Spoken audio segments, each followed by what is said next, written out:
If you're an independent artist or a producer, today I want to answer some Dolby Atmos questions I hear. Why should you release your music in the Dolby Atmos format this year? I think there's some sonic reasons that are cool, but first, let's just talk release strategy. Last year, in 2022, most major releases had an Atmos version. And in 2023, it seems like that's kind of a standard practice for a major release.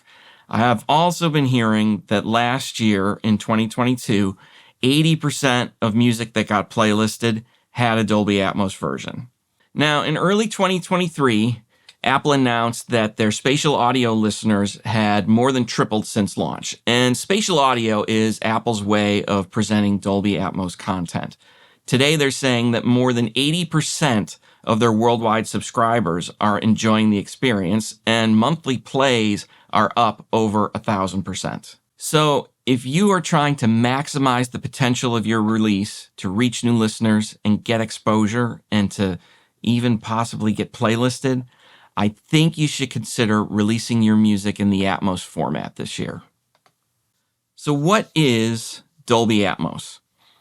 Dolby Atmos is an immersive audio format, and Atmos basically allows us to play sounds all around a listener without the limitations of a particular speaker system. So we can place things on the side, behind, overhead, just all around and immerse a listener in sound. To me, Dolby Atmos is a more emotional and deeper listening experience. There's more nuance and you can hear more details and more depth in the music. There's more dynamics and we can have more low end, so things can punch and they can hit us and really help a listener feel the music. When I first heard music in the Dolby Atmos format, it really reminded me of my days playing in bands and being on great stages. In particular, it reminded me of the first time we played at the House of Blues in Chicago when I was in college, and we had like this great backline behind us, and I had a couple of monitor wedges down in front, and there were side fills on the side of the stage. And really, anywhere you went on that stage, it just sounded and felt amazing. And you were just inside the music. And it was really inspiring to play in that kind of an environment. And I've been trying to recreate that experience for people to hear for decades now.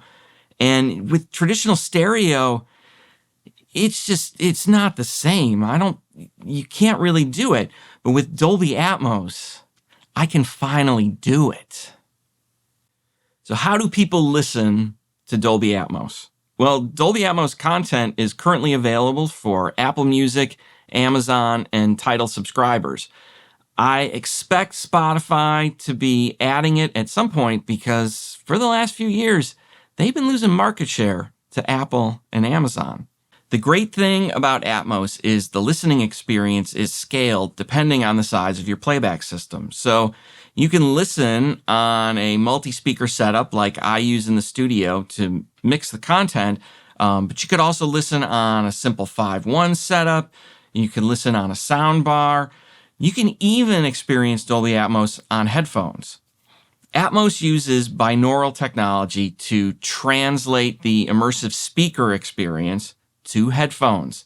It's not quite the same as listening on speakers, but I think it's a better experience than listening to traditional stereo on headphones or earbuds. The nice thing is most modern smartphones are equipped with technology to play back Dolby Atmos right now. So listeners don't need to purchase new equipment to experience it. They don't need to repurchase their music catalog. If they have access to one of these streaming services that provides Atmos, they can probably listen to it right now. How much does Dolby Atmos cost? Well, rates, they're kind of all over the place right now.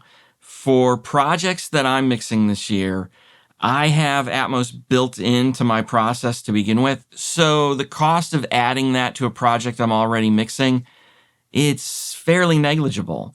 If you're already working with a mix engineer and you're really happy with your stereo mix from them, I can do an upmix on that, and the cost of doing that, I'd say it's somewhere between what you might pay to have your song mastered and between what you would pay to just have it mixed. So bottom line is, Atmos, yeah, it's going to cost you a little more, but it shouldn't kill your budget, and I think it's worth it for you to consider for your release this year. If you'd like to find out more about Dolby Atmos and how to get your music mixed in the Dolby Atmos format, I'd love to hear from you. You can message me on Instagram at FOHDave1, or you can contact me through my website, www.staglproductions.com. Thanks for watching, and I will talk to you soon.